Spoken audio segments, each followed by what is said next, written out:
Hey everybody, it's Andrew Reed with Mossy Creek Mushrooms, and today I just wanted to kind of go over a quick tip that I've been using over, or a quick trick maybe? I don't know, that I've been using over the past 4 or 5 weeks. And it goes along with my last video on liquid culture lids. These lids right here, talking about the metal ones that we are selling on the website, but if you want to learn how to make them yourself, please go check out my previous video on how I'm using, or how I'm making my liquid culture lids. I like these, and I like them in part because it was a lot easier to inoculate the liquid culture whenever I had to pull the jar off, drop the agar in to inoculate it. You don't want to go liquid culture to liquid culture forever. Eventually you're going to want to restart your cultures. Or you want to have a good way to easily start them on the regular. Well guys, I figured it out. It was stupid simple. I'm sure tons of people have already figured it out. Ben was watching me struggle trying to clone a mushroom, and he's like, why do we do it that way? Why don't you use tweezers or whatever? And well, guys, it's the syringe. The syringe is the answer. The humble syringe. I say this because it's a tool that's a little underutilized, I feel like. It's disposable. You can get non-disposable ones if you want. But it's great because this, let's see if I can get it here.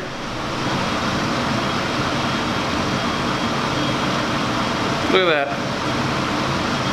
And I'll see if I can't get some better footage for you.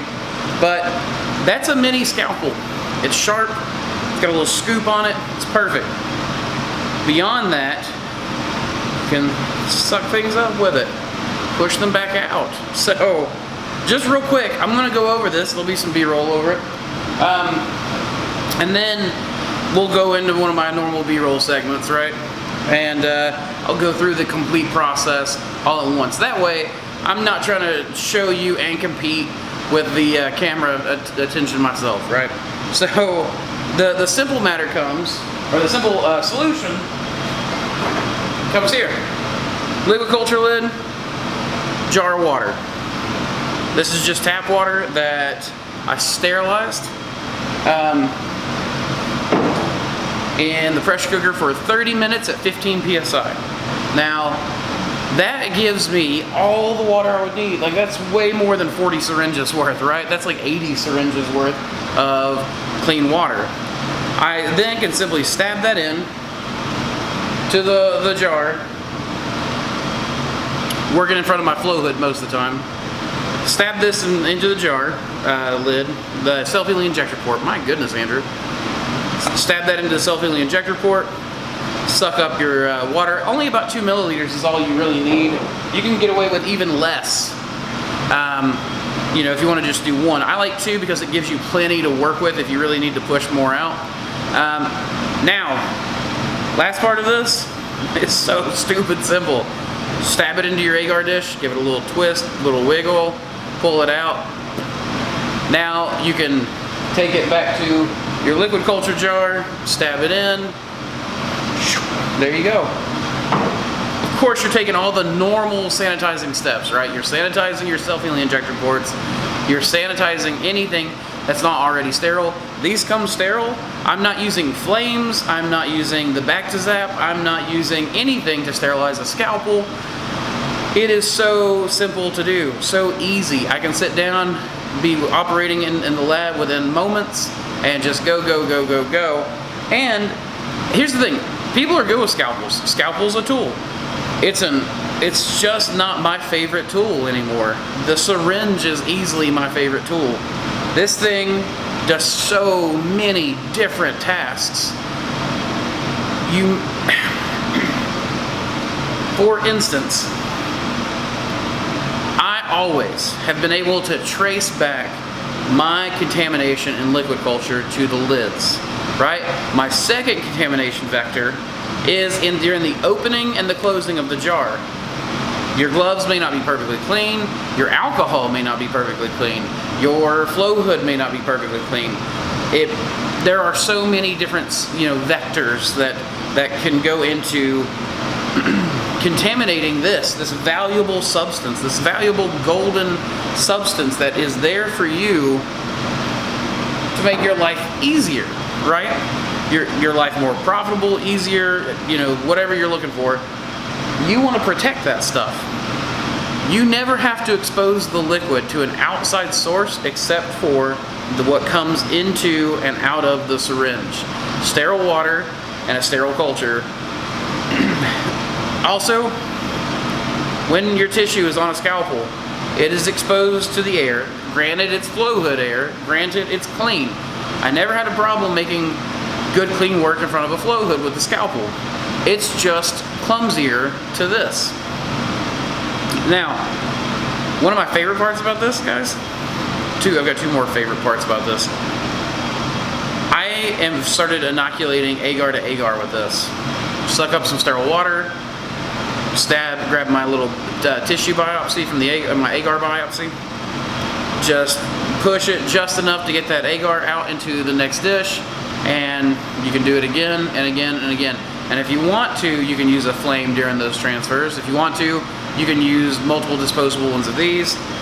I'm only doing like 3 dishes typically, and when I use a biopsy tool, I'm usually in a plate going bop, bop, bop, bop, bop, you know, just like hitting all the way around.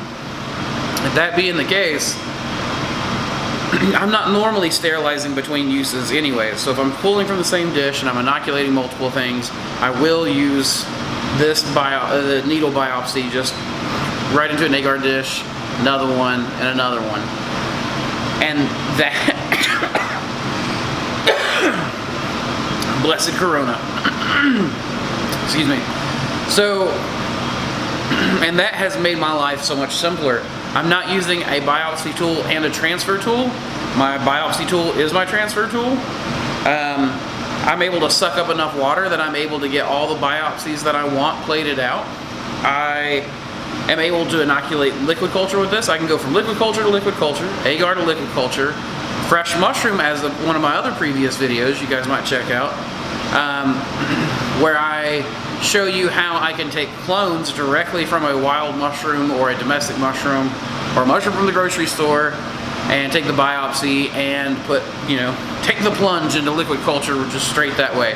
That way's a little dirtier than most, but this agar to liquid culture through the needle has been fantastic. Now, one of my other favorites has been, excuse me, I had a cough and I didn't want to cough in front of the fan. One of my other favorites is that little scoop tip I told you about, little blade and scoop. When I am working with spores, breeding my new strains, and I'm doing spore streaks on a plate, I am able to take this scoop, and as soon as I see any growth whatsoever, there's no cutting, there's no sterilization of a scalpel, just scoop and plant, all of those little pieces of tissue out, and I can plate so much faster. I can pull that directly out, stab onto that single colony that I'm seeing. I can do this under the microscope in front of the flow hood. Stab it, scoop my colony up, put it in liquid culture right away if I wanted to, right? Which I don't typically do because I don't know if that strain's useful or not. But there's so many different ways that you can do this. This tool is going to be the greatest tools in mushroom culture in the future, hands down. This is my favorite tool going forward.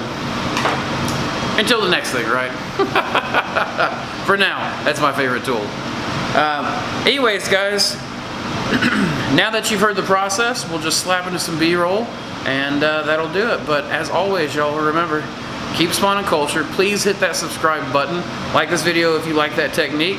If you don't, give it a big fat thumbs down. That helps me too. I like that.